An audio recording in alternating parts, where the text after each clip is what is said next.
Reprenons notre document où nous avons défini deux styles. Le style titre 1 pour les titres de chapitre et le style titre 2 pour nos titres de section. Le reste du texte étant mis dans le style standard. Nous allons maintenant regarder comment les styles définissent déjà la structure de notre document. Nous pouvons la visualiser maintenant à partir du navigateur. Le navigateur s'obtient dans la barre d'outils standard à partir de la petite boussole. Si je clique dessus, le navigateur s'ouvre et nous voyons ici au niveau des titres apparaître nos différents titres de chapitres et de sections. Il suffit de cliquer sur le menu déroulant pour en voir la liste. Les différentes icônes ici présentes vont me permettre soit éventuellement de limiter le niveau des titres affichés, si je ne veux voir que les titres principaux. Si je choisis un de ces chapitres, de pouvoir le hausser, c'est-à-dire le placer devant un autre, ou l'abaisser, le placer en dessous d'un autre, voire ici le hausser d'un niveau ou l'abaisser d'un niveau, c'est-à-dire passer un chapitre en une section ou une section en un chapitre. Nous apercevons déjà ainsi dès lors un aperçu de notre table des matières. Avant d'imprimer celle-ci, nous allons numéroter nos chapitres. Cette numérotation des chapitres ne se fait pas directement à partir du style, mais se fait à partir de l'outil numérotation des chapitres. Une fenêtre s'ouvre dans laquelle je vois apparaître, comme dans les listes numérotées, les différents numéros ou les différents niveaux de ma numérotation. Le niveau 1 est associé à un style qui est le style titre 1. Le niveau 2 est associé au style titre 2 et ainsi de suite. Je peux aller bien entendu jusqu'à 10 niveaux. Si vous n'avez pas choisi les styles titre 1, titre 2 et ainsi de suite, vous pouvez bien entendu aller les modifier dans la liste.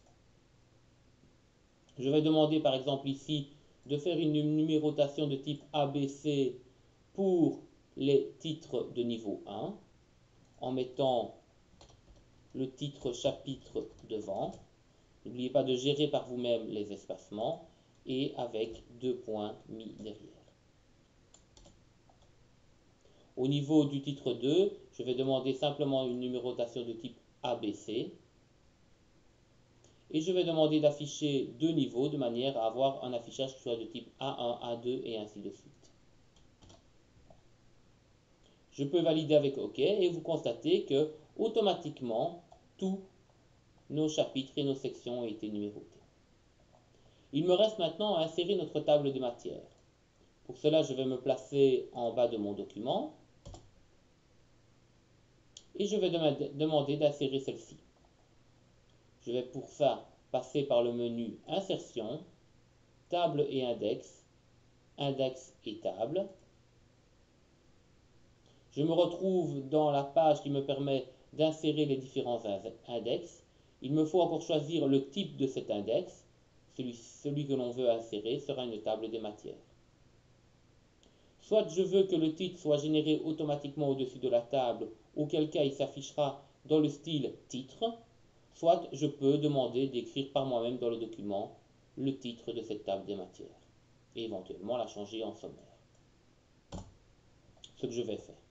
Je peux choisir ici de choisir également le niveau ou jusqu'à quel niveau je vais afficher cette table de matière.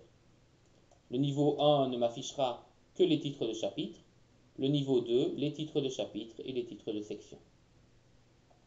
Je valide avec OK et automatiquement la table des matières apparaît ici dans votre document. Il me reste éventuellement à mettre son titre au-dessus que je vais appeler sommaire. Si j'ai envie que cette table des matières apparaisse dans elle-même, je vais éventuellement ici appliquer le style titre 1 à mon sommaire. On constate qu'actuellement le sommaire n'est pas repris dedans, mais je vais pouvoir le faire très facilement en demandant d'actualiser l'index. Pour cela, il me suffit de cliquer avec le bouton droit de la souris sur l'index et demander de l'actualiser. On voit maintenant que le sommaire est repris dedans. Si je veux modifier la mise en forme de ma table des matières, on constate que des styles ils sont dédiés. Un style table des matières niveau 1 va me permettre de modifier les titres de chapitre dans cette table des matières. Par exemple, je vais rapidement le faire en demandant éventuellement que la police soit écrite en rouge. Et on voit que la modification s'est fait automatiquement. La table des matières niveau 2 va me permettre de modifier les titres de section et ainsi de suite. Si je veux supprimer ou éditer mon index, je clique avec le bouton droit dessus. Je peux soit le supprimer, soit éventuellement éditer la table ou l'index.